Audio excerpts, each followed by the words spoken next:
하나님의 말씀 사도행전 20장 24절에서 27절. 자, 24절부터 27절 우리 한 목소리로 같이 읽습니다. 시작. 내가 달려갈 길과 주 예수께 받은 사명 곧 하나님의 은혜의 복음을 증언하는 일을 마치려 하면은 나의 생명도 귀한 것으로 여기지 아니하노라. 보라, 내가 여러분 중에 왕래하며 하나님의 나라를 전파하였으나 이제는 여러분이 다 내 얼굴을 다시 보지 못할 줄 아노라. 그러므로 오늘 여러분에게 증언하거니와 모든 사람의 피에 대하여 내가 깨끗하니 이는 내가 꺼리지 않고 하나님의 뜻을 다 여러분에게 전하였습니다. 아멘. 작년 말 12월에 나사 우주항공사에서는 제임스 웹이라고 하는 새로운 천체 망원경을 이제 발사했는데, 이 제임스 웹이라고 하는 천체 망원경은 이전에 다른 어떤 망원경하고는 비교할 수 없는, 제 식으로 표현하면 겁나게 좋은 거라고 합니다. 근데 이 망원경으로 이제 천체 우주 공간을 이제 촬영을 했는데, 그 이후 여러 가지 놀라운 사건들이 이제 새롭게 발견을 됐는데, 그 중에 가장 놀라운 것이 뭐냐면, 우리가 흔히 이제 밤하늘을 보면 별들이 많이 떠 있잖아요. 그래서 우리는 참 별이 많다 했는데, 이 제임스 웹을 통해서 찍은 결과로는 그 별이 별 하나가 아니라 수십억 개의 별을 담고 있는 은하계였다라고 하는 거였어요. 그러니까 밤에 하늘을 보면 별 많다, 그게 아니라 은하계였다는 거예요, 숫자가. 그래서 그 제임스 웹 이 발사에 참여했던 한국 그 과학자 손상모 박사님 말씀하시기를, 우주의 어느 공간을 찍어도 은하계로 덮이지 않은 공간이 없다라고 말씀하실 정도로, 그러니까 기존에 우리가 알고 있는 우주도 어마어마하게 광활한데, 이 제임스 웹을 통해서 알고 있는 이 우주의 광활함은 우리의 이제 기본적인 생각, 이 모든 이해 자체를 초월해 버린다라고.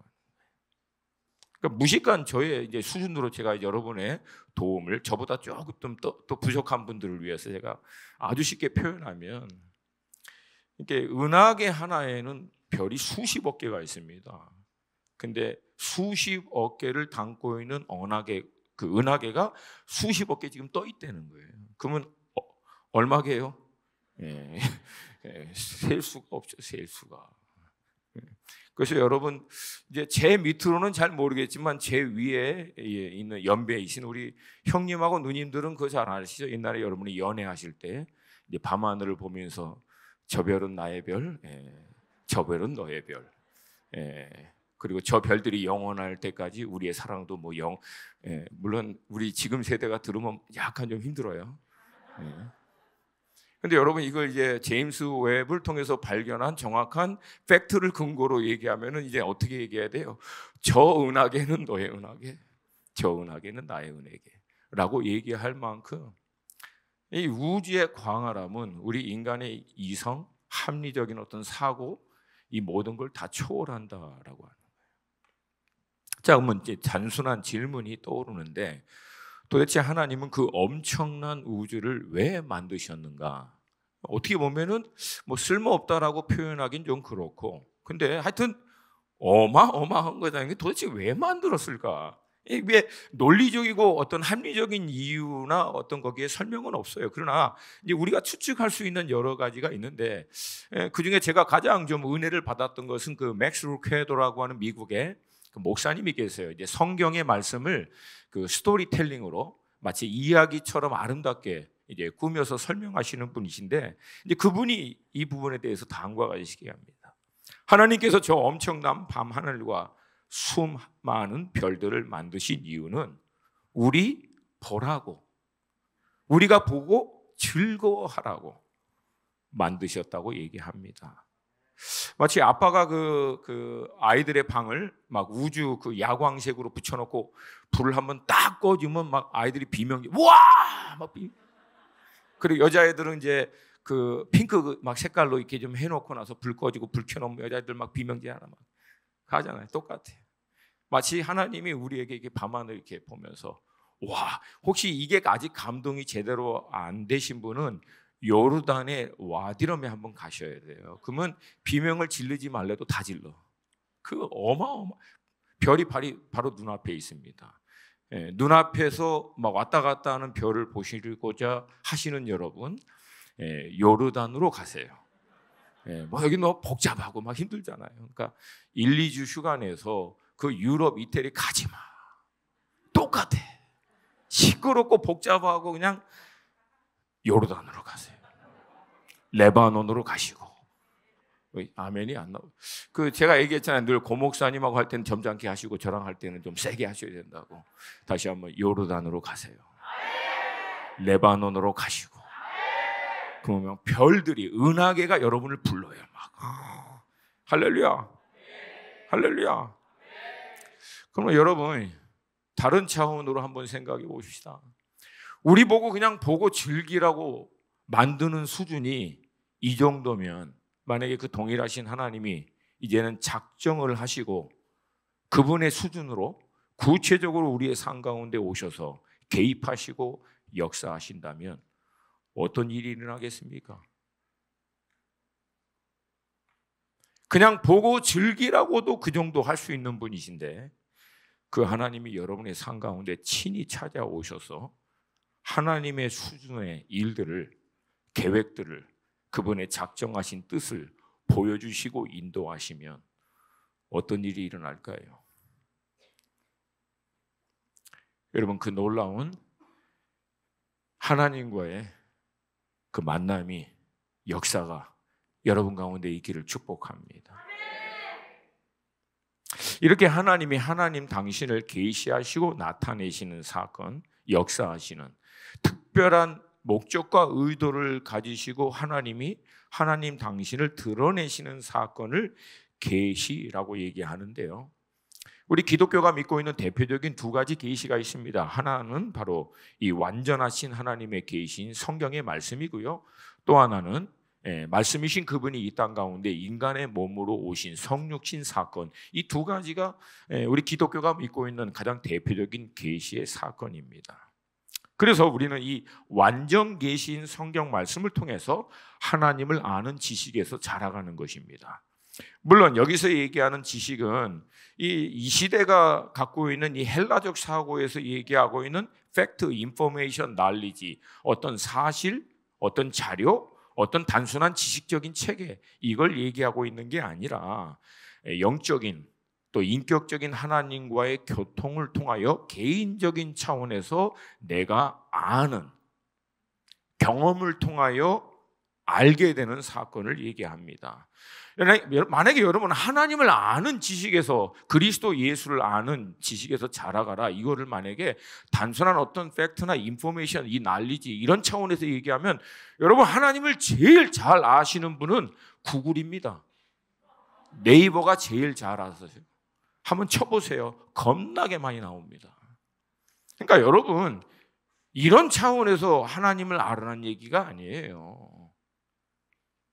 물론 그런 것들이 전혀 필요 없는 것은 아니지만 결정적으로는 인격과 인격의 만남을 통하여, 영과 영이신 하나님과의 만남을 통하여, 할렐루야, 개인적인 차원에서 여호와를 맛보아 경험하여 하나님은 이런 분이시구나, 말씀에서 기록한 대로 하나님은 신실하시구나, 선하시구나, 우리의 기도를 들으시는 분이시구나, 약속을 지키시는 분이시구나, 합력하여 결국은 선을 이루시는 분이시구나, 이 하나님을 알아가시기를 축복합니다. 예수 그리스도의 성육신은 우리를 향한 하나님의 사랑, 그분의 이 사랑의 열정이 얼마나 놀라운지를 보여주시는 계시적 사건입니다. 그분은 이 땅에 오셔서 하나님의 나라의 복음을 선포했을 뿐만 아니라 하나님의 나라가 어떤 곳인지를, 병든 자를 치유하시고 죽은 자를 살리시고 귀신들 쫓아내시면서 친히 보여주신 거예요. 하나님의 나라가 임하면 이렇게 된다, 이렇게 된다. 할렐루야, 할렐루야. 그래서 여러분, 우리는 이 예수 그리스도의 성육신 사건을 통해서, 그리고 그 예수 그리스도께서 십자가에 죽으시고 부활하심으로 말미암은 모든 구원의 완전함을 통해서 예수 외에는 하나님께 나아갈 수 있는, 다른 말로 얘기하면 구원받을 수 있는 다른 길이, 다른 어떤 이름이 없다라고 주장을 합니다. 그러므로서 때로는 다른 사람들에게 왜 기독교만 그렇게 우기냐, 기독교는 너무 속이 좁고 편협하고 독선적이고, 욕을 하여튼 많이 먹습니다. 그리고 어떤 분들은 굉장히 자상하게 우리들에게 설명까지 해줍니다. 하나님이라고 하는 이름은 다 다르고 하나님께 나아가는 길들도 다 다르지만 결국 우리가 그 다른 이름으로 다른 과정을 통해서 나아가면 결국 우리는 똑같은 하나님을 믿는 거다. 산에 올라가는 길들이 여러 개 있고 산에 올라가는 방법들이 여러 개 있지만 결국 그 상 정상에 올라가면 거기는 우리 똑같은 하나님을 믿고 있다라고 얘기하는 분들이 참 많습니다. 그런데 기독교는 하나님이 산에서 내려왔다고 얘기하는 거예요. 하나님이 산에서 내려오셨대. 그게 복음이에요. 왜? 어차피 우리는 산에 못 올라간다는 거야. 이미 죄인이고 이미 불완전한 우리는 우리의 힘과 노력으로는 하나님께 나아갈 수 있다 없다? 없다는 거예요. 그래서 하나님이 내려오신 거를 우리는 믿습니다. 그리고 이미 죄인 된 우리가 죄의 삭신 사망의 값을 지불할 수 있는 자격이 없어요. 자격 자체가 발탈됐어요. 왜? 쉽게 얘기해서 우리는 망가진 존재이기 때문에 완전하신 하나님 앞에 완전함을 스스로 이루고 나아갈 수 있는 길이 없습니다. 그래서 완전하신 예수 그리스도께서 우리가 이룰 수 없는 구원의 길을 십자가 위에서 이루시고 그분을 통하여 그분이 다 이루신 공로를 의지하여 완전하신 하나님께 나아갈 수 있는 은혜를 얻는 것입니다. 할렐루야. 그리고 우리의 유일한 해결해야 될 이 죄의 문제를 위해서 십자가에서 그 죄의 삭신 사망의 값을 지불하신 유일한 분이 예수 그리스도이기 때문에 죄로 인하여 하나님과 분리된 우리가 하나님과 다시 화해할 수 있는 유일한 길은 완전하신 사람으로, 동시에 완전하신 하나님으로 자기의 생명으로 죄의 삭신을 지불하여 온전한 화평을 십자가 위에 이루신 예수 그리스도를 통해서만 우리는 하나님께 나아갈 수 있는 구원을 얻게 되는 줄로 믿습니다. 그리고 마지막으로 이 구원을 우리 가운데 확증하여 주시고 이 구원을 우리 가운데 완성하도록 하기 위해서 주님은 우리에게 성령 하나님을 보내주셔서 성령의 인도하심을 통하여 영이신 하나님과 교통하고 교제하고 인도함을 받을 수 있는 자리에까지 나아갈 수 있게 되는 줄로 믿습니다. 어떤 분들은 이미 하나님께서 완전한 계신 성경을 우리에게 주셨기 때문에 그것으로 우리가 충분히 하나님을 알고 그분의 뜻을 알고 그 말씀을 따라 그분의 계획을 살 수 있기 때문에 이젠 개인적인 차원에서 하나님이 우리에게 오셔서 역사하시고 성령님이 인도하신다라고 하는 것을 믿지 않다고 합니다. 이미 그런 것은 초대교회에 끝났고 완전한 계신 성경의 말씀이 우리에게 주어졌기 때문에 이제는 더 이상 그렇게 하지 않는다라고 주장하는 분들이 있는데 이런 주장의 가장 여러분 근본적인 문제는 뭐냐면 그 주장을 직접적으로 뒷받침하고 있는 성경 구절은 단 한 구절도 없어요. 그런 신학은 있어. 근데 그것을 뒷받침하고 있는 구절은 한 번. 제가 구약부터 창세기부터 계시록까지 100번을 넘게 읽었고 묵상만 6번 통틀어서 했어요. 한 구절도 없어요. 그런 구절. 여러분 구약에서도 하나님이 오셨어요? 안 오셨어요? 모르나? 자, 구약에 하나님이 오셨어요? 안 오셨어요? 신약에서도 하나님이 오셨어요? 안 오셨어요? 근데 하나님이 지금은 안 오십니까? 바쁘셔? 하도 오시다가 힘이 드셔서 완전한 말씀을 주셨기 때문에 이제는 더 이상 안 오신다. 그런 터무니없는 말이 어디 있습니까? 사랑하는 자에게 사랑의 편지를 주면서 내가 완전한 편지를 이제 너한테 줬으니까 더 이상 나를 만날 필요도 없다 라고 얘기하는 거하고 똑같죠. 반대로 오히려 그 편지를 통해서 더 간절히 만나기를 사모하도록 하는 것이 목적이 아니겠습니까? 할렐루야. 두 번째, 그렇게 주장하는 사람들에게 제가 마지막으로, 그런 분들에게 마지막으로 묻는 게 있습니다. 그러면 목사님은, 선교사님은 어떻게 목사님 되셨어요? 어떻게 선교사님 되셨어요? 그랬더니 하나님이 부르셨대. 그래서 제가 잘못 들었는 줄 알고, 누가 부르셨어요? 그러니까 그분들 정색하면서, 당연히 하나님이 불렀지. 하나님이 불러서 목사 되시고 선교사님 되셨지. 그래서 제가 물었습니다. 아니, 방금은 하나님은 더 이상 개인적인 차원에서 오셔서 말씀하거나 역사 안 하신다며요. 근데 어떻게 목사님은, 선교사님은 하나님이 부르셨는지 아십니까? 제가 성경을 봤는데 목사님 이 성함이 안 써 있던데요.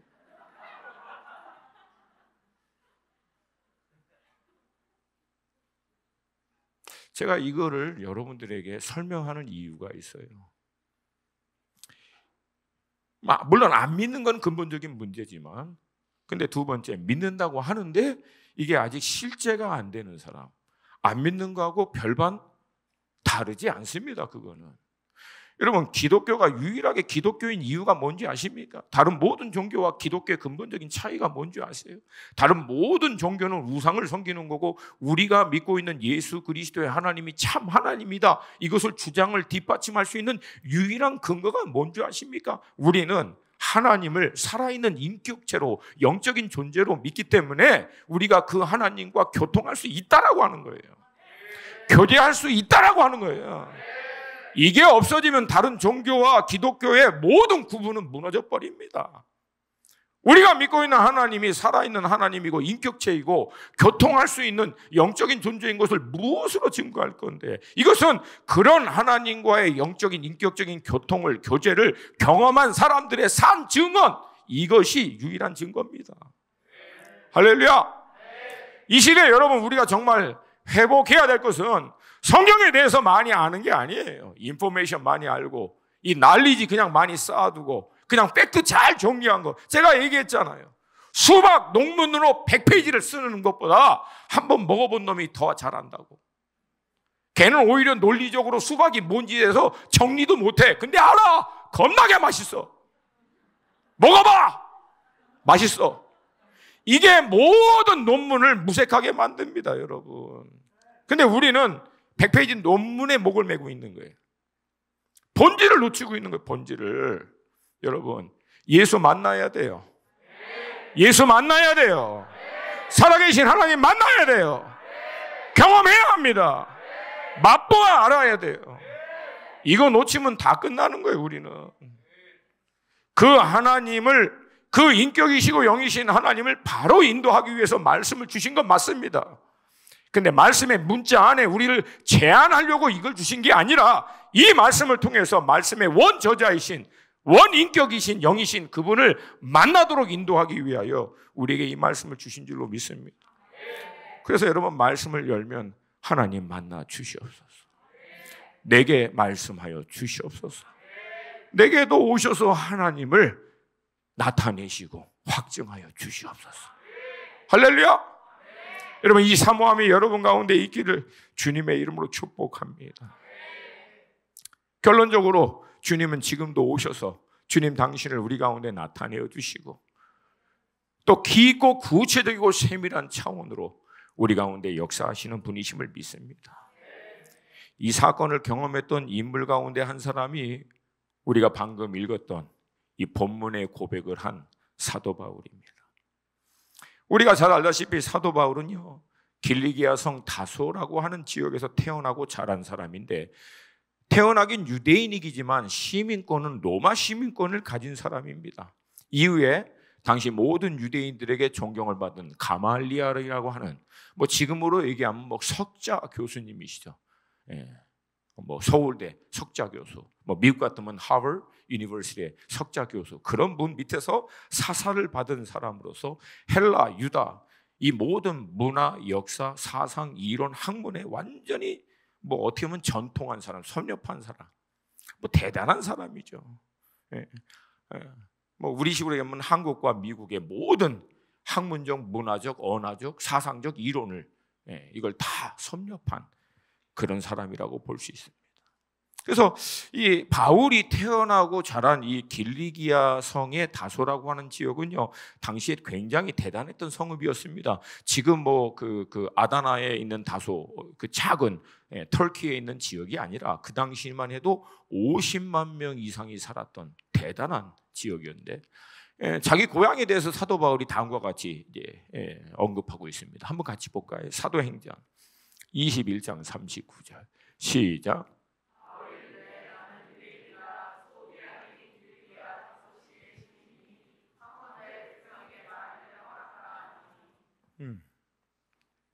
이 그 다소는 길리기아 성의 거의 수도이면서 로마에게 있어서도 굉장히 중요한 정치, 군사, 학문적인 요충지, 무역의 중심지였습니다.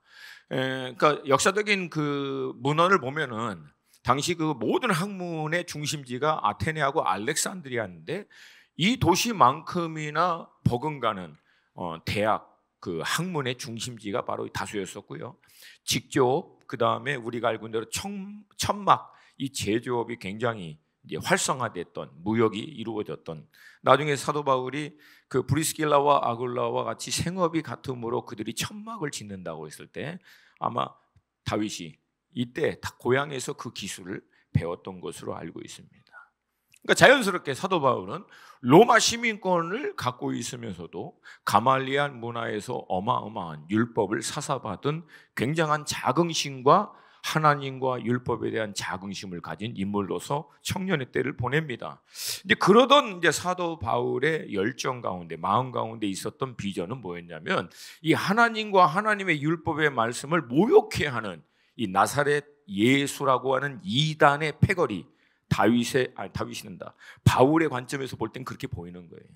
이것들이 없어져야 하나님의 영광이 회복되고 하나님의 이 존귀한 율법의 말씀이 온전히 지켜진다라고 하는 이 비전, 이 열심을 가지고 다메섹까지 쫓아가면서 예수 믿는 그리스도인들을 핍박했던 사람입니다. 이제 그날도 이제 다메섹으로 예수 믿는 사람 핍박하려고 쫓아가다가 다메섹에서 예수를 사도 바울은 결정적으로 만나게 됩니다.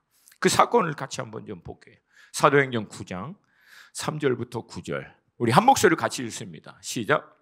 사울이 길을 가다가 다메섹에 가까이 이르더니 호련히 하늘로부터 빛이 그를 둘러 비치 땅에 엎드러져 들음에 소리가 있어 이르시되 사울아 사울아 내가 어찌하여 나를 박해하느냐 하시거늘.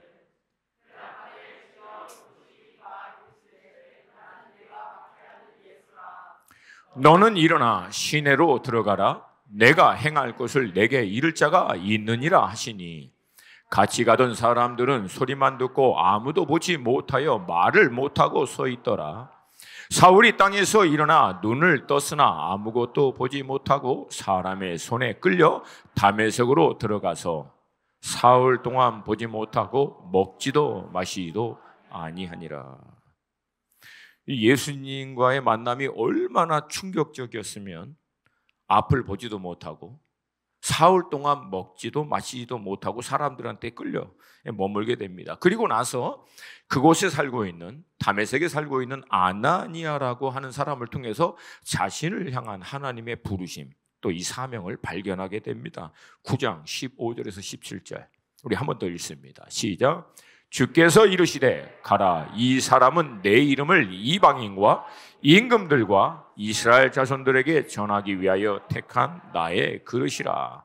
그가 내 이름을 위하여 얼마나 고난을 받아야 할 것을 내가 그에게 보이리라 하시니, 아나니아가 떠나 그 집에 들어가서 그에게 안수하여 이르되 형제 사울아, 주 곧 내가 오는 길에서 나타나셨던 예수께서 나를 보내어 너로 다시 보게 하시고 성령으로 충만하게 하신다 하니. 아멘. 우리가 알고 있는 대로 이 사건 이후에 바울의 삶은요 완전히 바뀝니다. 주님과의 이 만남, 또 주님으로부터 받은 이 부르심이 이 사울의 인생을 완전히 다른 방향으로, 그리고 다른 가치를 쫓는 사람으로 만들어 버립니다. 그리고 그럼 평생에 자신을 만나 자신에게 이 삶의 소명을 주신 예수 그리스도를 위하여 평생을 헌신하며 살게 됩니다. 여러분, 기독교에 있어서 복음의 역사는 간단합니다. 복음을 통해서 복음의 주체이신 주님을 만나는 거예요. 그냥 예수 그리스도를 너의 구주와 주인으로 영접하고 마음의 믿음며 의에 이르고 입술로 고백하여 구원에 이른다. 이것은 여러분, 이 구원과 하나님의 역사를 가장 간략하게 그냥 표현한 거지만, 가장 핵심적인 것은 그 복음의 주체이신 그분을 인격적으로 영적으로 만나는 사건, 이게 가장 중요합니다. 할렐루야, 할렐루야. 결국 이 만남을 통해서 사도 바울은 평생을 예수님께 그냥 올인해 버립니다. 그리고 우리가 알고 있는 대로 3차 선교 여행 중 오늘 우리가 방금 읽었던 본문에서 다음과 같이 고백합니다. 한 번만 더 읽겠습니다. 24절 25절 함께 읽습니다. 시작. 내가 달려갈 길과 주 예수께 받은 사명 곧 하나님의 은혜의 복음을 증언하는 일을 마치려 하면은 나의 생명조차 조금도 귀한 것으로 여기지 아니하노라. 보라, 내가 여러분 중에 왕래하며 하나님의 나라를 전파했으나 이제는 여러분이 다 내 얼굴을 다시 보지 못할 줄 아느니라. 아멘. 이 두 구절에서 사도 바울은 세 가지를 얘기합니다. 첫 번째, 내가 달려갈 길과, 즉 소명, 다른 말로 하면 부르심, 영어로는 calling이라고 얘기합니다. 두 번째, 주 예수께 받은 사명, 두 번째는 사명. 근데 사명이 뭐라고 얘기하면 곧 하나님의 은혜의 복음을 증거하는 일, 그리고 이 복음을 증거할 때 믿고 예수께 돌아오는 자들을 사도 바울은 제자로 삼습니다. 그래서 사명은 복음 증거와 제자를 삼는 것을 얘기합니다. 그리고 마지막으로 그가 예수 그리스도의 복음을 통해 모든 이방인들을 궁극적으로 인도하려고 했던 것은 뭐예요? 결국 하나님의 나라예요. 우리가 마지막에 찬양했던 것처럼 모든 나라와 민족과 족속과 방언이 이 복음을 통하여 예수를 믿고 하나님의 나라로 돌아오도록 하는 것, 이것을 우리는 다른 말로 비전이라고 얘기합니다. 그러니까 구체적인 부르심인 소명, 모든 그리스도인들이 목숨을 걸고도 감당해야 할 사명, 복음 증거와 제자 삼기, 그리고 우리가 궁극적으로 바라보고 꿈꿔야 할 비전, 하나님의 나라. 가장 먼저 이 비전이라고 하는 단어에 대해서 나누기를 원하는데요, 이 구약 히브리 말로 이 비전이 하존이라고 하는 단어입니다. 제가 누차 우리 식구들하고는 같이 나눴지만 하존이라고 하는 이 단어를 영어로는 vision, 그 다음에 revelation이라고 번역을 하고요, 한국말로는 환상, 이상, 계시로 번역되어 있습니다. 그리고 이 하존이라고 하는 비전을 가장 간단하게 얘기하면 하나님 당신을 친히 나타내시는 사건이거나 아니면 하나님께서 무엇인가를 보여주시는 사건, 또 하나는 하나님께서 무엇인가를 직접적으로 말씀하시는 사건. 그래서 비전을 성경적으로 정의하면 하나님으로부터 온 뜻, 하나님으로부터 온 사건, 이것을 비전이라고 얘기합니다. 저는 여러분 가운데 이 비전이 열리시기를 축복합니다. 자, 제가 늘 얘기했죠. 사람은 보는 대로 산다. 할렐루야.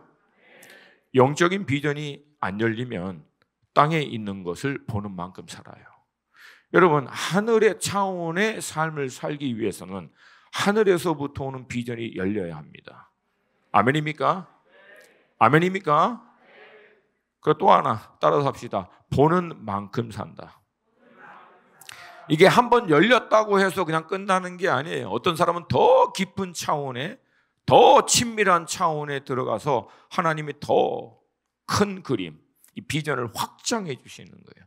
더 큰 하나님에 대한 그림, 전체적인 그림을 볼 수 있는 수준에까지 인도해 주십니다. 감당할 수 있는 분량에 따라 보여주시는 거예요. 그러니까 사람은 그게 얼마만큼 보이느냐에 따라서 하나님의 나라에 헌신하게 되는 거예요. 하나님의 나라를 이만큼 보는 사람이 하나님의 나라를 위해서 이렇게 헌신 못합니다. 보는 만큼 헌신하는 거예요. 우리 다 천국 믿습니다. 아멘. 약해요? 겁나게 많은데 약해. 다시 한번. 우리 전부 다 천국 믿습니다.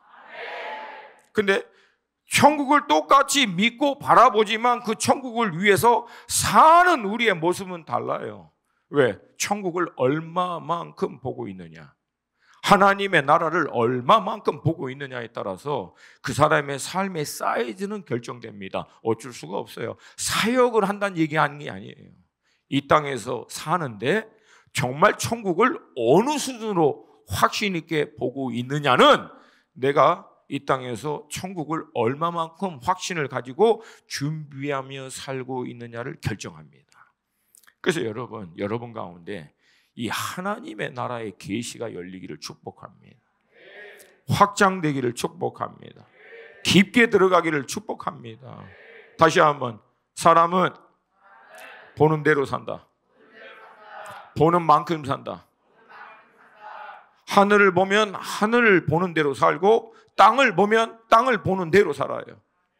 하늘도 보고 있지만 얼마만큼 보고 있느냐가 우리의 삶을 결정합니다. 우리 주 예수 그리스도의 하나님께서 우리 가운데 지혜와 계시의 영을 주셔서 하나님을 알게 하여 주시옵시고, 우리 마음의 눈을 열어서 성도들을 위해서 예배하신 그 하늘의 영광스러운 유업이 얼마나 크고 놀라운지를 보게 하여 주시옵소서. 알게 하여 주시옵소서. 그래서 여러분, 하나님이요, 아브라함에게는 불로 나타나셔서 동물을 쪼개서 언약을 맺는 사이에서 하나님이 지나가시면서 언약을 확증해 주시고요, 하늘의 별을 보라고 얘기하십니다. 왜? 내가 네 자손을 하늘의 별만큼, 지금 보니까 은하계만큼, 은하계만큼, 그런 것도 따지지 마요. 그때 하나님이 그러면 언어를 잘못 사용하시면 그럼 나중에 천국 가서 따지던가. 그거는 하여튼 어찌됐든. 또 두 번째, 하나님이 모세에게도 어떻게 나타났어요? 가시떨기에 불로 나타나시고, 또 하나님 모세에게는 무슨 비전을 주십니까? 내가 애굽에 갇혀있는 이스라엘 백성들을 구원하여 그들을 약속의 땅으로 인도하신 이 하나님의 역사는 뭘 암시하는 거예요? 죄와 사망 가운데 있는 우리를 하나님이 구원하여 영원한 하나님의 약속의 땅인 하나님의 나라로 인도하신다라고 하는 것을 원 백성인 이스라엘을 통해서 구원하시고 인도하심 사건을 통해서 예비하시고, 심벌릭 미닝, 상징적으로 우리 가운데 예표하신 거예요. 아멘입니까? 다윗에게도 나타나셨어요. 다니엘에게도 나타나셨어요. 시대마다 하나님의 사람들에게 나타나셔서 마치 퍼즐 조각과 같이 하나님의 나라, 하나님의 뜻에 대해서 단편적으로 보여주시던 것이 시간이 지나면서 마치 퍼즐이 맞춰지듯이 이제 결국 예수 그리스도를 통하여 우리에게는 하나님의 나라라고 하는 그림으로 하나님이 확증하여 주신 거예요. 할렐루야, 할렐루야. 그래서 모든 예수 그리스도를 믿고 따르는 자들은 결국 어떤 비전, 무엇을 꿈꾸고 소망하고 궁극적으로 바라보게 되느냐? 하나님의 나라. 모든 나라와 민족과 족속과 방언이 더 이상 고통, 눈물, 아픔이 없는 그분의 완전한 통치가 있는 영원한 나라로 인도하는 것을 꿈꾸고 바라보고 소망하며 사는 것이 우리의 삶의 목적인 줄로 믿습니다. 그래서 여러분, 그리스도인들에게는 제가 믿기로는 비전은 딱 하나예요. 물론 우리 청년들이 자기 비전 받았대. 제 비전은요, 메디컬 닥터가 돼서 선교하는 거예요. 소명, 그것은 비전이 아니고. 그래서 흔히 우리가 얘기하는 비전은, 성경적 의미에서 비전은 하나님의 나라예요. 하나님은 이걸 꿈꾸셨고, 예수도 이 하나님의 나라를 위하여 이 땅에 오셔서 예수님이 전한 복음을 뭐라고 얘기합니까? 하나님 나라의 복음. 다른 말로 하면 천국 복음. The gospel of kingdom of God, the gospel of kingdom of heaven. 다 똑같은 말이에요. 결국 하나님의 나라에 들어갈 수 있다는 좋은 소식을 우리 가운데 오셔서 증거해 주신 줄로 믿습니다. 이 비전의 반대말이 있습니다. 그것은 여러분 야망이에요.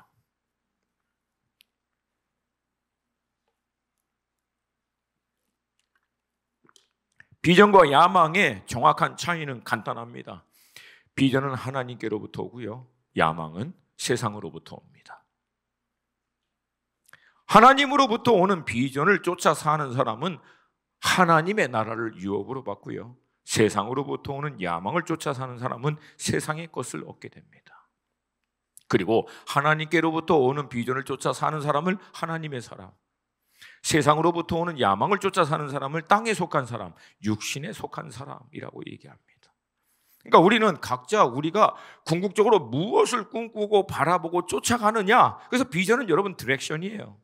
그러니까 여러분, 회개가 왜 중요하냐면 회개는 방향을 틀어버리는 거예요. 내가 주인인데요, 세상의 것을 쫓아 살다가 이제는 죄를 고백하고 이 방향을 틀어서 하나님의 나라로 인도하는 예수 그리스도를 쫓아 사는 것이 회개입니다. 할렐루야, 할렐루야. 회개의 제일 중요한 것은 방향을 트는 거예요. 방향을. 죄를 쫓아가다, 세상을 쫓아가다 이제는 하나님의 의와 사랑과 예수를 쫓아가고, 그 예수는 우리를 궁극적으로 하나님의 나라로 인도하시는 줄로 믿습니다. 그러니까 결국은 내가 뭘 쫓아가느냐를 보면은 어디에 속한 사람인지 알 수 있다 없다? 있다 없다? 하늘에 속하였다고 하면서도 땅의 것을 쫓는 사람을 전문용어로 간첩이라고 합니다. 간첩. 원래는 여기 속한 게 아닌데 속한 것처럼 하지만 실상은 저것들, 반대편에 있는 것들을 도모하는 자들. 반대로 하늘에 속하였지만 땅에 있는 것을 쫓는 것처럼 그렇게 보이게 사는 분들을 선교사라고 합니다. 선교사. 별 감동이 없네. 별 감동이. 우리 선교사님들 그렇게 살잖아요. 중동에서, 레바논에서.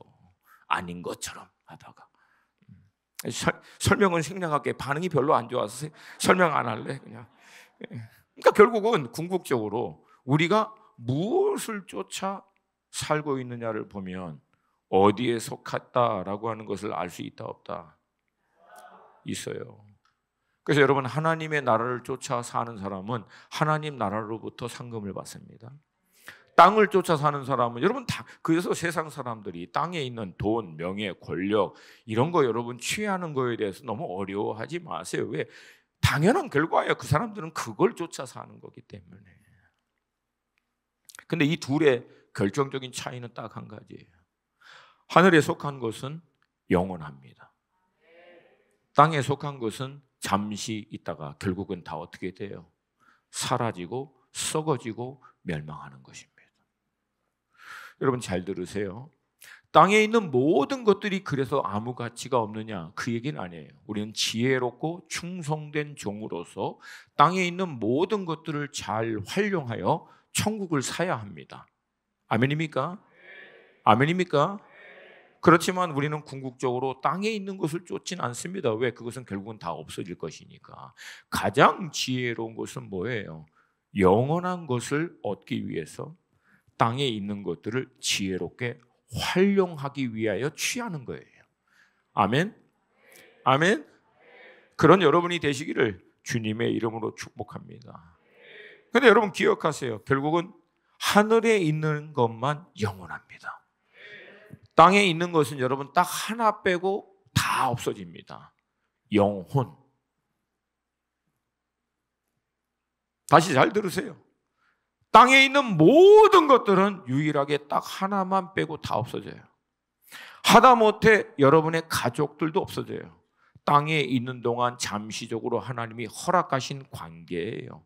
영원한 하나님의 나라의 관계에서는 유일하신 아버지와 형제 자매들 뿐이 없어요. 따라오십니까? 따라오십니까? 그래서 땅에 있는 모든 것들은 결국은 잠시 있다가 다 없어져요. 딱 하나 빼고 뭐만 남는다고요? 영혼. 영혼. 할렐루야. 할렐루야. 그 다음 이 하나님의 나라의 비전을 온전히 이루기 위해서 모든 그리스도인들에게 주어진 사명, 이 사명의 특징에 대해서 사도 바울이 세 가지로 설명하고 있어요. 첫 번째, 하나님의 은혜의 복음을 증거하는 거라고 얘기합니다. 이미 앞에서 얘기한 것 같이. 그래서 우리는 하나님의 나라를 궁극적으로 꿈꾸고 소망하고 갈망하면서 어떤 사명을 이 땅에서 감당해야 되냐면 예수 그리스도의 복음을 증거하는 거예요. 예수 그리스도의 복음을 증거하는 거예요. 할렐루야. 이거 얘기하면 길어지는데 간단하게. 여러분, 하나님이 여러분에게 허락하신 전문 영역에서 여러분이 이 복음을 증거하는 것 때문에 때로는 막 굉장히 부담스러워하는 거 아세요? 근데 여러분, 이 복음 증거를 여러분이 현장에서 할 때 간단합니다. 가장 먼저는 기도부터 시작하세요. 그 영혼 이름 성경책에 딱 써놓고 기도하세요. 기도하다 보면 어느 날 때가 온다 안 온다? 온다 안 온다? 근데 우리는 문제는 뭐냐면 이 때를 얻기에 못 얻기에 이거를 애매하게 행동하는 거예요, 여러분. 그러나 가장 좋은 성경적 방법의 전도는 뭐냐면 하나님의 때가 임한 자를 분별하는 거예요. 근데 우리가 알고 있잖아. 하나님의 때가 임한 사인은 기도를 통해서 온다는 거예요. 할렐루야. 그래서 여러분이 하시는 사업, 직장 그 모든 현장에서 여러분이 전도를 하시기를 원한다면 친구에게 대학 캠퍼스에서 간단합니다. 이름 적어. 다니다 보면 그냥 계속 눈에 띄는 사람이 있어. 왠지 보면 마음에 부담이 가는 사람이 있어. 저는 어느 누구에게도 부담이 안 오는데요. 그러면 네가 전도의 대상이야. 뭐 이렇게 분별을 못해? 분별을. 간첩이라고. 알고 보니까 네가 어떻게 그럴 수가 있어? 예수의 생명이 들어왔는데 전혀 부담 없이 살 수가 있어. 어떻게? 우리 어르신들을 용서해 주세요. 청년들 그런 얘기 하는 애들이 있어서 가끔가다. 그래서 여러분 가장 먼저는 기도하시는 거예요. 할렐루야. 기도하다 보면 때가 온다 안 온다? 오는 거예요. 그러면 그때 나누시는 거예요. 근데 나눌 때 여러분이 어떻게 나눠야 할지를 그 사람을 파악을 하셔야 돼요. 가장 좋은 방법은 뭐예요? 시간을 보내는 거예요. 시간을. 함께 시간을. 그래서 어떤 사람은 지성적으로, 근데 어떤 사람은 감성의 터치, 어떤 사람은 어떤 단호한 말 한마디로, 어떤 사람은 부드러운 말로, 어떤 사람은 뭐예요? 물방울 떨어지듯이 톡톡 조금씩 3개월, 6개월, 9개월, 12개월. 할렐루야. 그러니까 하다 보면 결국은 그 영혼의 마음이 열리는 거예요. 그러면 주님께 복음을 통하여 인도하면 될 줄로 믿습니다. 이게 가장 빠른 방법이 사실이다. 물론 우리 조엘 그 목사님과 같이 막 그냥 노방에서 얘 데리고 다니는데 너무 힘들어가지고 내가 버스 정류장에서 막 식당 문 기다리고 있는데 거기서도 막 선포하고 나 어떻게 막 할렐루야 해야지 뭐 같이 없어. 할렐루야 하고 어떻게 나오냐 뭐 가만히 있을 수 없지.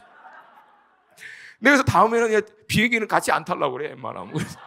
거기서도 막 해대면 나도 저는 왜냐면 비행기 안에서 쉬는 중이에요. 쉬는 재충전해야지. 근데 내려서 막 사역을 해야 되니까 어찌 됐든 하여튼 그것도 사모하고 침노하시는 분이 있기를 또 축복합니다. 또 해야 될 사람은 또 해야죠. 그렇게. 뭔 얘기하려고 하다가 첫 번째는 사명은 은혜의 복음을 증거하는 것. 그리고 두 번째는 그렇게 복음을 증거함으로 말미암은 열매인 그들을 잘 세워서 동일하게 그들도 이 복음의 말씀을 증거하고 말씀을 나눌 수 있는 제자로 세우는 거예요. 자, 이미 이제 훈련받은 사람들은 알겠지만 제자의 정의가 뭐예요? 제자의 정의 뭐예요? 따르는 자. 따라서 합시다. 제자는 따르는 자다. 다시 한번 제자는 따르는 자다. 자, 그러면 예수의 제자는 뭐게 힘들어? 뭐게 헷갈려요? 다시 한번 제자는 뭐다? 제자는 뭐다? 내가 제자인지 아닌지를 보면 알아 그냥. 그러면 예수의 제자는 아멘. 자, 그러면 내가 예수의 제자인지 아닌지 알아요 몰라요? 뭐 이렇게 힘들어? 예수 안 따라가면 예수 제자 아니지. 예수 따라가는 게 예수 제자지. 그렇게 따라가다 보니까 크리스찬 된 거야. Christ-like, Jesus, 예수 그리스도와 같은 자들. 그게 안디옥에서 일어난 사건이잖아요. 제자들이 그리스도를 따라가다 보니까 그리스도 같이 변해돼서 크리스찬이라고 하는 단어가 나온 거잖아요. 그래서 여러분 예수를 따라가는 제자들에게는 세 가지가 나타납니다. 첫 번째 뭐예요? 예수를 닮아가는 거예요.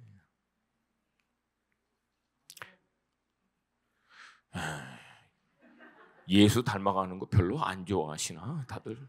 자, 다시 한번 예수를 따라가면서 가장 먼저 어떻게 된다? 예수를 닮아가는 거다. 여러분, 저도 예수를 닮아가고 있을까요? 아닐까요? 닮아가고 있죠. 예. 닮아가고 있어요. 이게 설득이 잘 안 되나? 예. 예. 하여튼 예. 두 번째는 뭐냐면 예수를 어떻게 해요? 알아가는 거예요. 더 깊이 알아가는 거예요. 예수가 누구인지. 예수가 누구냐고 딱 물으면 그냥 얘기할 수 있도록. 할렐루야. 예수를 아는 지식에서 자라가라. 평생을 예수를 아는 지식에서 자라가는 거예요. 여기서 얘기하는 지식은 또 난리지가 아니에요. 또 얘기했듯이 인격적, 영적인 만남, 경험을 통하여 예수가 누구인지를 알아가는 사건. 아멘. 세 번째는 예수를 증거하는 거예요. 자, 그러면 내가 예수를 따라가고 있는지 아닌지는 견적이 나와요.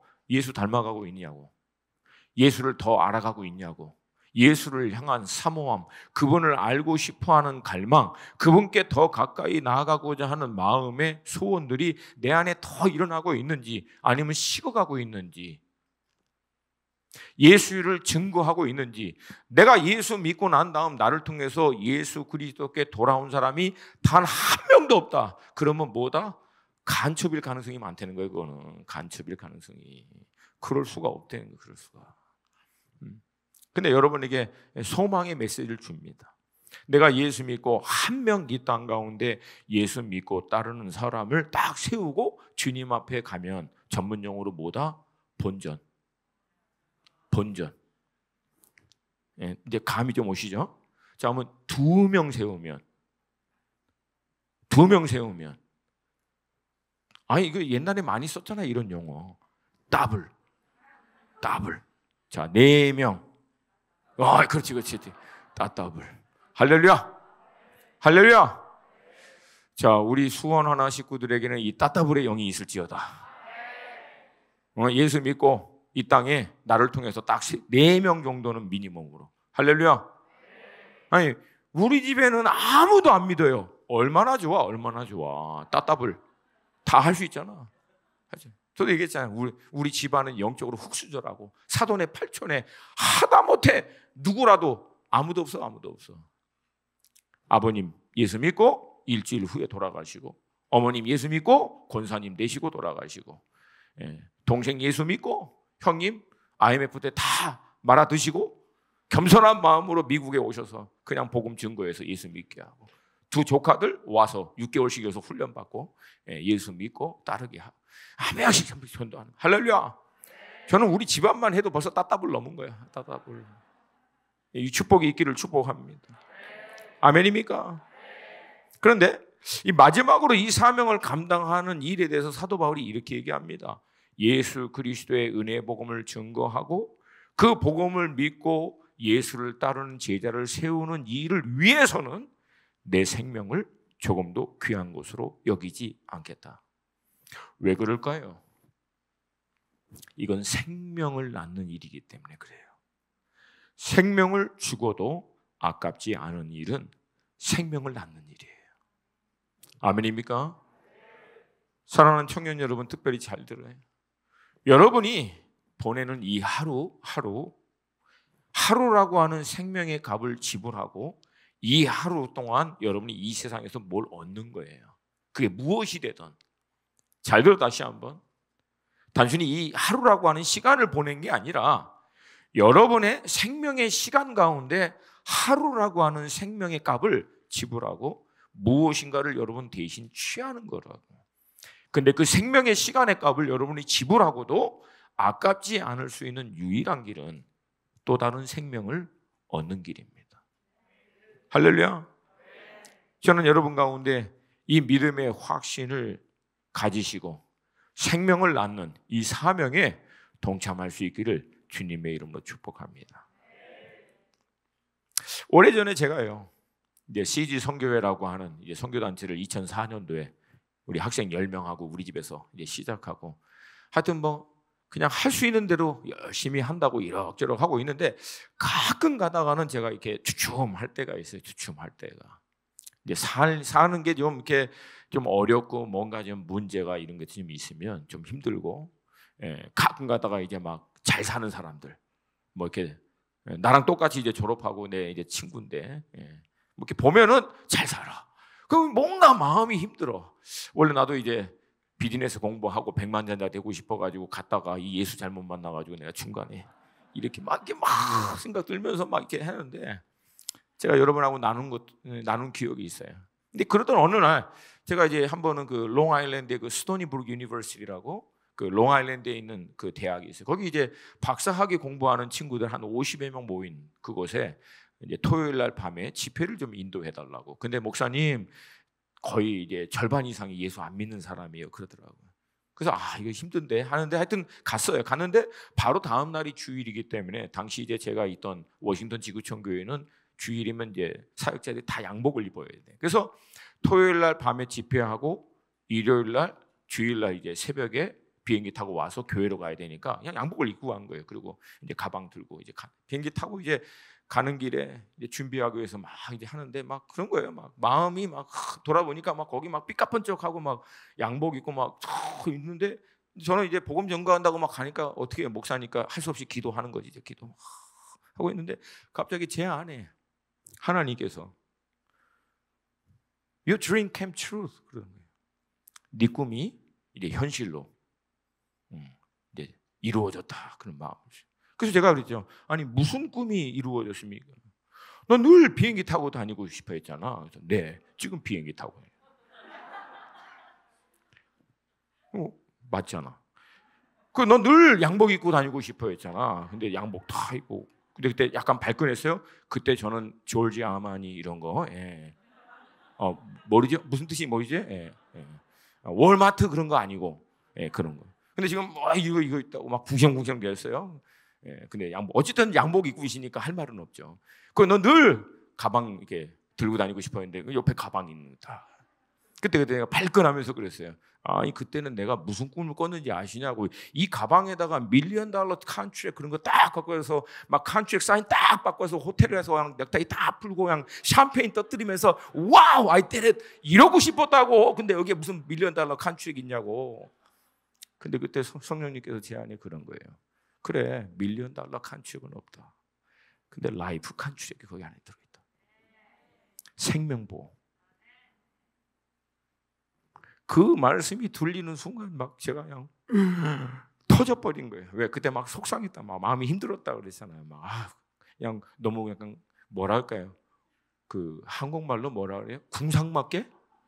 그 있잖아요. 막 찌질이 막 이런 거 막 힘들고 어렵게 막 그렇게 사는 것 같고 왠지 그때만 해도 제가 30대 뭐 이렇게 중반 후반 이때였으니까 뭐 아직 성숙하지 못했으니까 그런 게 막 이렇게 있는데 막 그러고 있는 차에 그 얘기를 딱 듣는데 막 터진 거예요. 그냥 터진 거예요. 이런저런 복합적인 감정에 따라 터지면서 막 혼자 막 가운데 속에 또 앉았어요. 양쪽에 외국 라이프 컨트롤 여기 옆에 있는 미국 아줌마를 갑자기 내가 우니까 Are you okay? Are you okay? something 막 이러면서 막 옆에 있는 그리고 이제 내렸어요. 가가지고 그날 저녁에 막 이제 은혜 받고 막 하면서 복음을 증거했는데 지금도요 21명이 그날 저녁에 예수님 영접했어요. 할렐루야, 할렐루야. 숙소에 돌아와서 제가 어떻게 했을까요? 네, 넥타이 풀었어요. 그리고 뭐라고 했었을까요? 21 contract, 21 life contract. 할렐루야. 멋있게 살아, 멋있게. 청년들 궁성스럽게 살지 말고. 할렐루야, 할렐루야. 마지막으로 부르심, 즉 소명, 다른 말로 하면 콜링입니다. 근데 이쯤 되면 우리가 곧잘 나오는 질문이, 그러면 우리는 뭐 하나님의 나라만 꿈꾸고 전부 다 선교사, 목사, 뭐 사역자가 돼야 됩니까? 라고 반문을 해요.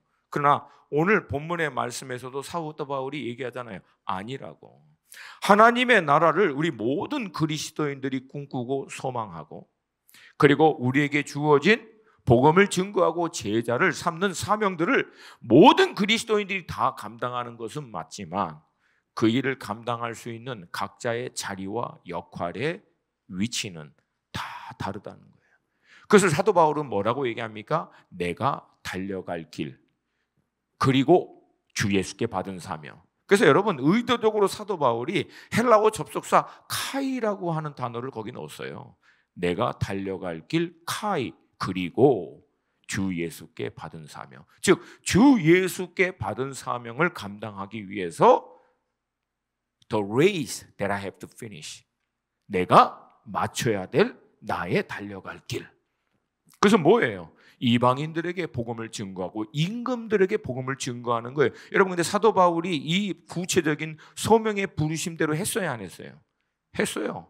나중에 임금들에게는 복음을 증거하지 못했습니다. 근데 여러분 예루살렘에서 3차 전도 끝나고 난 다음에 잡혀가지고 모든 분봉왕, 왕, 위정자, 통치자, 나중에는 여러분 로마에까지 끌려가서 가이사 앞에서 황제에게도 복음을 결국은 전파합니다.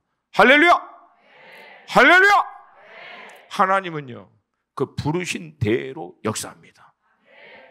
결국 여러분 우리 모두 각자에게 하나님이 이 사명과 하나님의 나라를 꿈꾸고 감당해야 할 구체적인 포지션, 자리, 그리고 구체적인 태스크, 그 구체적인 역할들을 우리에게 맡겨주십니다. 그래서 여러분 베드로는 유대인들을 위해서, 사도 바울은 이방인들을 위해서, 브리스라와 아굴라 같은 사람들은 비즈니스맨이지만 선교사였던 사도 바울과 또 협력하고, 무두쟁이 시몬은 가죽 쇠공장으로 일을 하면서도 복음의 일의 사명에 감당한 거예요.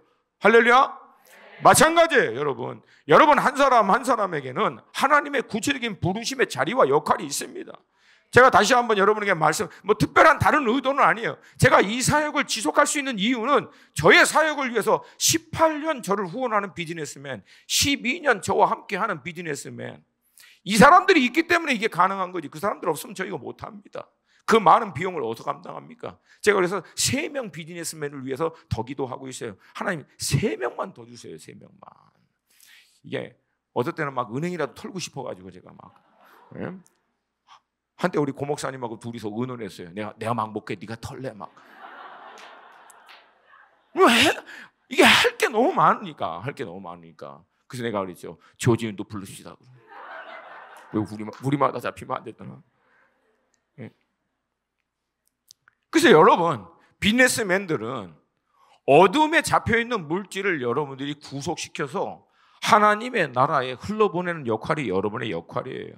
그리고 그 일을 행하는 과정을 성경적으로 하셔야 돼요. 우리도 어둠에 있는 영혼을 구원하여 하나님의 나라로 인도하는데 그 과정을 우리도 성경적으로 하고 열정적으로 헌신으로 하는 것 같이 여러분도 그 일도 열정적으로 헌신적으로 하는 거예요. 할렐루야. 하나님이 여러분을 교사로 부르셨고 간호사로 부르셨고 가정주부로 부르셨고 어떤 구체적인 지위와 역할로 부르셨던 상관없이 그 자리에서 하나님의 나라 꿈꾸고 영혼을 주님께 인도하는 일을 위해서 성경적 방법과 과정을 통해서 이루어내는 것이 각자의 부르심인 줄로 믿습니다. 때때로 우리 부르심보다는 다른 사람의 부르심이 더 좋아 보일 때가 있어요. 가끔가다 비즈니스맨들이 저희들한테 그래요. 목사님 너무 좋겠다고. 맨날 말씀만 보고 막 기도만 하고 막 하고. 내가 그래서 나는 네가 불어. 나도 마음껏 쓰고 싶어. 내가 갖고 있다가 막 가갖고 맨날 이렇게 빙 뜯으러 다니고 막 좀 주라 그러고, 내가 무슨 해결사도 아니고 맨날 여기 뜯어가지고 여기 흘려보내고, 나도 이거 싫어. 그냥 내가 오죽했으면 내가 그냥 여기서 멈출게요. 근데 여러분 때로는요 안 맞는 것 같아. 자기한테 자기 부르심이.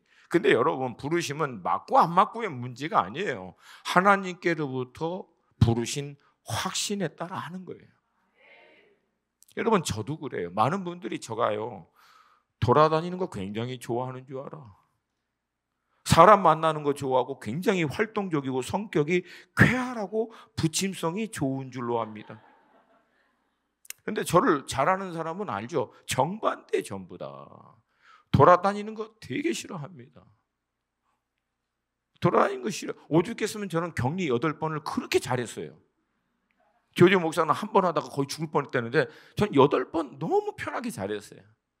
혼자 있는 거 너무 좋아합니다. 목욕탕 혼자 가는 거 좋아하고, 영화 볼 때 혼자 가고, 밥 먹는 거 혼자 가는 거 no problem. 맛있는 거 먹는데 굳이 같은 사람하고 다른 사람하고 있을 필요가 뭐가 있어. 내가 맛있는 거 먹으면 되지. 사람 만나는 거 저 싫어해요. 특별히 처음 만나는 사람.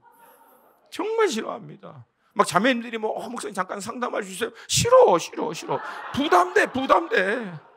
부담돼. 내가 우리 사모님 모시고 살기도 힘든데. 저는 사람을 만나면 힘이 빠져요. 사람을 만나면 막 힘이 붙는 사람이 있는데 저는 혼자 있으면 힘이 나요. 쾌활하고 부침성 없어요. 안 쾌활합니다. 저는. 조지훈 목사님하고 김무열 선교사님은 쾌활해요. 부침성 많아요. 거기는. 그럼 저는 붙거나 말거나 별로 신경 안 써요.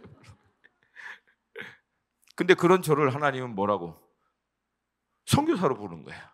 그것도 그냥 한 군데 정착한 선교사가 아니라 돌아다니면서 신방하고 훈련하고 사람들 세우는 선교사로.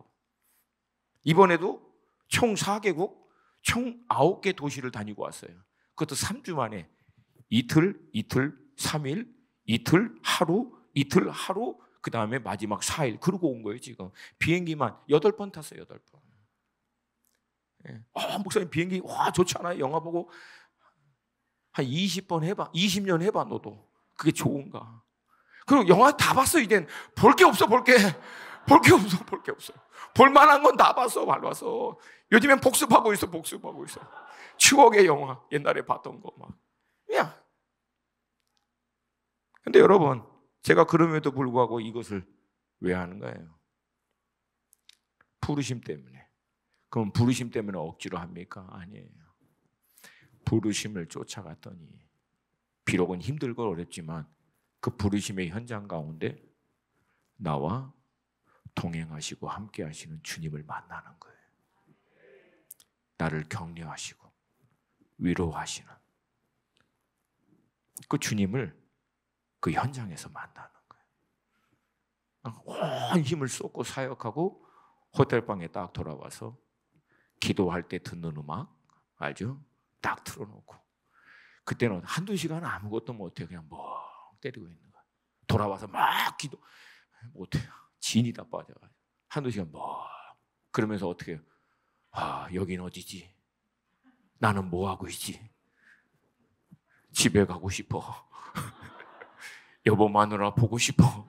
그러고 있는 거예요. 그러고 있을 때 주님의 세미한 음성이 아들아 잘했다. 내가 너를 지지한다. 내가 너와 함께한다. 그러면 거기서 다시 또 회복하는. 다시금 또 다음 날을 위해서 지친 몸 조금 회복하고 또 기도하는 거예요. 그렇게 하루. 지금까지 그렇게 오는 거예요. 여러분, 부르심의 현장에는 하나님의 함께하심이 있습니다. 주님의 지지하심이 있습니다. 주님이 여러분들을 응원하십니다. 할렐루야. 그러나 정말 중요한 것은 결국 이 바울의 모든 이 변화는요, 결국 다메섹에서 주님을 인격적으로 만난 사건과 함께 여러분 나중에 다시 한번 보세요.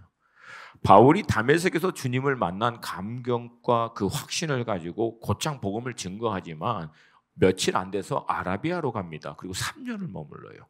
다시 다메섹에 돌아와서 복음을 증거하다 핍박받아서 제자들이 광주리에서 내려가지고 예루살렘에 갑니다. 바나바와 함께 몇몇 사도 만나고 난 다음에 고향 다소로 가는데 거기서 8년을 머뭅니다. 안디옥 교회에 갔다가 바나바가 나중에 고향 다소에 있는 바나바를 불러낼 때까지 아라비아에서 3년, 다소 자기 고향에서 8년, 총 11년을 머뭅니다. 사도 바울이 예수 그리스도를 인격적으로 만났을 때가 28살, 29살 다메섹에서, 그리고 순교할 때가 63세, 4세. 그러니까 총 34년이거든요. 근데 그 34년 동안 11년은 아라비아와 고향 다소에서 머물렀어요. 뭐 했을까요? 추정하기에는 자기가 그렇게 연구했던 율법의 말씀을 예수 그리스도 안에서 재정리하는 시간을 가졌겠고, 다메섹에서 자신을 만나고 주신 부르심에 대한 확신을 다시 한번 재정비하는 시간을 가졌겠고, 그 다음에 마지막 세 번째는 뭐예요?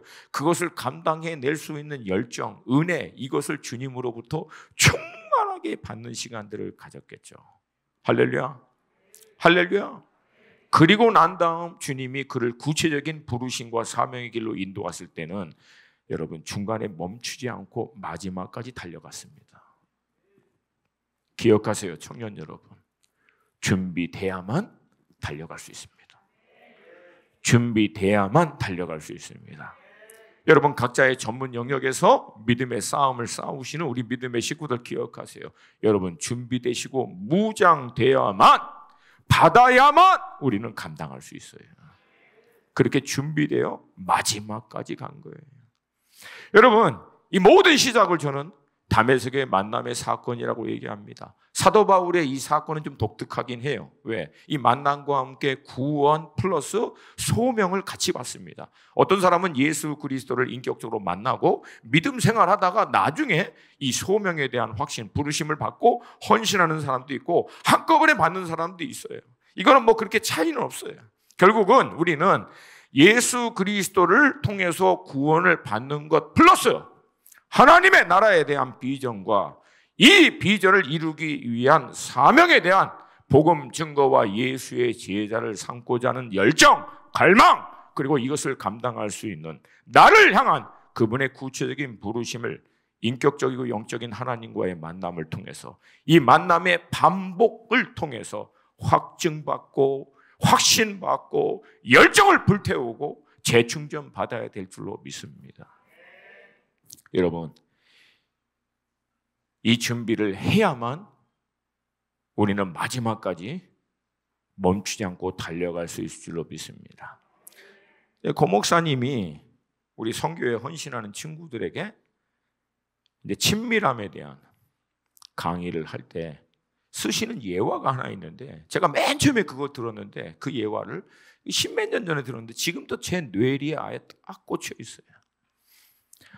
장작을 기름에 절일 때 기름에 완전히 절이는 데는 오랜 시간이 걸린다.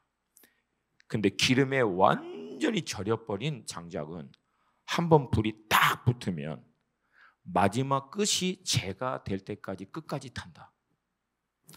주님을 위해서 불타는 열정적인 헌신을 드리기 위해선 이와 같이 우리도 말씀과 성령으로 충만하게 준비돼야 될 줄로 믿습니다. 할렐루야. 할렐루야. 여러분 고 목사님은 말씀만 한 게 아니라 이것 때문에 본인이 여러분 지금 교회가 얼마나 난립니까? 아니 좋은 의미에서 지금 뭐 물어봤어요. 지금 요즘에 교회가 새송도가 아직도 계속 오냐. 2개월마다 이제 새성 뭐라 그러지? 새로운 새가족. 네, 간단했구나. 새가족을 위해서 하는데 평균 40명이 2개월마다 하는데 40명씩. 그래서 막 너무 힘들다고 그래서 막 세게 얘기한다고 하더라고요. 그래서 막 너무 막 이렇게 앞뒤 없이 오는 것 때문에 그래서 그럼 내가 해줄까? 내가 확 잘려줄까? 내가 할 수 있어 그거. 그랬더니 그러긴 말라고. 우리 성전도 건축하고 또 해야 되니까 하지 말라고. 그래서 제가 이게 여러분 그렇게 하는데 여러분 보통 담임 목사님은 그럴 때 자리 안 비웁니다. 근데 여러분 부담 없이 상반기 한 달, 하반기 이번에는 보니까 거의 5, 6주 그냥 부담 없이. 응? 물론 나 때문에 이렇게 부담 없는지는 몰라도 부담 없이 가시는 거예요. 왜 그래? 이 원리를 본인이 얘기하실 뿐만 아니라 지키시는 거예요. 끝까지 기름으로, 끝까지 주님으로 충만해야만 이 경주를, 이 부르심을 맞출 수 있다라고 하는 것을 알고 있기 때문에 아무리 바빠도 그냥 내려놓고 가시는 거예요. 여러분 이때 우리가 기도로 동참해야 될 줄로 믿습니다. 아멘입니까? 여러분 하나님이 주목하여 쓰는 사람은요 사단도 주목합니다. 욥기 보세요. 이거 다음 주 거 설교인데 하여튼 여기서 멈춰야지. 하나님이 욥 봤느냐? 근데 사단이 알아. 질문 안. 욥이 누구예요? 안 해. 왜? 주시하고 있었던 사람이거든 욥도. 그러니까 여러분 우리가 이 일을 위해서 우리 담임 목사님을 위해서 계속 기도하셔야 돼요. 아멘입니까? 왜? 그래야 영적인 은혜가, 영적인 하나님의 그 풍성하신 그 말씀이 흘러가기 때문에 그래요. 그것이 성도에게 유익이 되기 때문에 여러분들이 여러분을 위해서 세우신 리더들을 위해서 충고해야 될 줄로 믿습니다. 그래서 늘 담임 목사님을 위해서 여러분이 기도를 할 때 집중해서 기도하시고 끝자락에 누구를 위해서도 그래 할렐루야. 우리 최 목사님도 위해서 기도해 주셔야 되고 우리 이 목사님 또 우리 박 목사님 사역자들의 이름을 여러분 적어놓고 기도하셔야 하나님께서 이 몸인 공동체를 통하여 이루려고 하시는 그 사명을 우리가 마지막까지 감당할 줄로 믿습니다. 오늘 마지막에 우리가 불렀던 찬양 우리 좀 찬양팀 앞에 나와주시고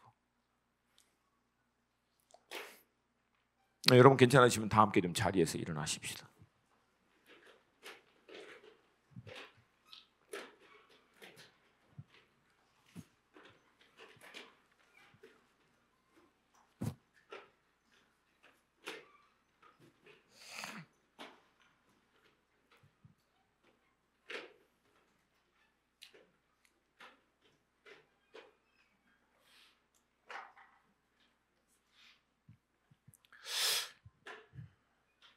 여러분 모든 나라와 민족과 족속과 방언 가운데 하나님의 나라가 임하는 것이 얼마나 가치가 있으면 하나님은 여러분과 저와 똑같은 인간의 몸으로 이 땅 가운데 오셔서 그 일을 이룰 수 있는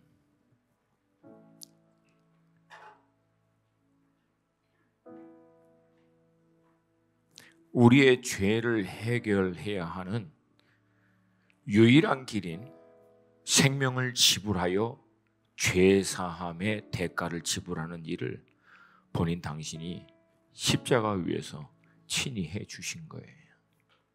그래서 이 복음을 통해서 나라와 민족과 족속과 방언이 주님께 돌아오도록. 근데 여러분 잘 들어보세요. 이 하나님의 나라가 모든 나라와 민족과 족속과 방언 가운데 온전히 이루어지는 비전, 이 하나님의 나라에 대한 비전을 가지고 예수님이 정작 왔지만 예수님의 사역의 반경은 갈릴리에서 예루살렘입니다. 여러분 가보시면 알겠지만 차로 1시간도 안 걸려요. 그러니까 쉽게 얘기해서 여기식으로 얘기하면은 영통에서 서천동 그거보단 조금 클래나? 여기서 분당. 이게 예수님의 사역의 바운더리입니다. 하나님의 나라를 모든 나라와 열방 가운데 온전히 이루려고 하는 비전을 가지신 분이 정작 사역은 여기서 분당거리, 여기서 왔다 갔다 하시고 끝내신 거예요. 대안이 뭔 줄 아십니까? 제자였어요. 함께 하나님의 나라를 꿈꾸고 이 하나님의 나라를 꿈꾸며 주님이 주신 이 생명의 사명, 복음을 증거하고 동일하게 이것을 꿈꾸고 복음을 증거할 수 있는 제자를 세우는 자들, 이들이 일어나면 가능하다고 본 거예요. 여러분 많은 경우에 우리는 그렇게 얘기해요. 하나님께서 우리에게 믿음을 굉장히 많이 요구하신다라고, 주님을 믿으라고. 근데 여러분 더 엄청난 비밀이 뭔 줄 아십니까? 주님이 우리를 먼저 믿은 거예요. 주님이 우리를 먼저 믿으셨다는 거예요. 그래서 주님 나는 내일 끝냈다고. 그리고 주님 부담 없이 아버지 나라로 돌아가셨어요. 하나님께로 굉장히 부담 없이 빠이빠이 하고 구름 타고 그냥 올라가셨어요. 그 제자 거기 12명하고 그 문도들 몇 명? 500명 문도? 근데 예수님 부담 없이 가셨어. 왜? 예수님은 믿은 거야. 뭘 믿었어요? 얘네들을 통해서 결국 세계 복음화 끝날 거라고 믿었어요. 근데 여러분 그 믿음대로 됐어요, 안 됐어요? 돼가고 있잖아요 지금. 할렐루야. 여러분 그 얘기는 주님이 우리들을 믿는다는 거예요, 안 믿는다는 거예요? 믿는다는 거예요. 너희들을 통해서 결국은 모든 나라와 민족과 족속과 방언 가운데 내가 꿈꾼 나의 나라는 이루어질 것이다. 이루어질 것이다. 그러므로 너희들도 믿고 꿈꾸고 침노하라고 하는 거예요. 할렐루야. 할렐루야. 여러분 이 부르심에 이 사명에, 이 비전에 동참할 수 있기를 주님으로 축복합니다. 다시 말씀드려요. 모두가 다 사역자 되고 선교사 돼야 되고 목사 돼야 되느냐? 아니에요. 너무 쉽게 되려고 하지만, 누차 얘기했지만 우리 영역도 힘들어. 이거 힘들어. 경쟁이 너무 많아. 부르심대로 하는 거예요. 부르심대로. 예수 그리스도 안에서 여러분의 부르심을 확증 받으세요. 확증 받으세요. 주님의 나라를 꿈꾸고 이 사명을 감당하기 위해서 내가 있어야 될 나의 포지션, 내가 감당해야 할 나의 역할을 주님 무엇입니까? 주님 나를 인도하여 주시옵소서. 다시 한번 확증하여 주시옵소서. 감당할 수 있는 하나님의 은혜를 부어 주시옵소서. 지혜와 능력을 주시옵소서. 그래서 내가 살아도 이 생명의 값을 지불하여도 아깝지 않는 삶 살다가 주님 앞에 담대하게 나아갈 수 있기를 원합니다. 뭐하다 왔니? 물으면 주님 나라 꿈꾸며 주님이 주신 사명, 내게 허락하신 주신 이 부르심 자리 감당하다가 주님 앞에 돌아왔습니다. 참 잘하였도다. 착하고 충성된 종아, 내가 적은 일에 충성하였기에 많은 것으로 내게 맡기리 내 주인의 즐거움에 참여할지어다. 이게 여러분과 저의 인생의 결론이 되기를 원합니다. 물론 흔들릴 때 있어요. 저도 흔들렸다고 얘기했잖아요. 넘어질 때 있어요. 넘어질 수 있어요. 때로는 포기하고 싶을 때 있고 그만두고 싶을 때 있고 에라 모르겠다 하고 싶을 때도 있어요. 왜 없겠어요? 그러나 여러분 멈추지 마세요. 넘어졌으면 어떻게 하면 된다고? 넘어졌으면 어떻게 하면 된다고? 다시 일어나면 되지 뭐. 그거 하다가 실수하면 어떻게 했다고? 다시 시작하면 되지 뭐. 할렐루야! 그래서 복음 안에 있는 자들에게는 소망이 있는 거예요. 왜? 그리스도 예수 안에 있는 자는 결코 정죄함이 없더니. 할렐루야! 그러므로 여러분 다시 한번 이 힘이 빠진 것을 다시 한번 좀 힘을 주시고 오늘 이 저녁 우리가 기도할 때 하나님 내게도 오셔서 다시 한번 말씀하여 주시옵소서. 하나님의 나라를 보게 하여 주시옵시고 사명을 향한 갈망과 열정들이 불타게 하여 주시옵시고 나를 향한 구체적인 부르심과 역할의 자기를 확정하여 주셔서 살아도 낭비하지 않게 하시고 분명한 확신을 가지고 믿음으로 살 수 있도록 주님 이 저녁에 우리 가운데 역사하여 주시옵소서. 우리 다 함께 좀 두 손을 들고 10분만 멈추지 않고 기도합니다. 주님 이름 한번 불고 기도합니다. 주여!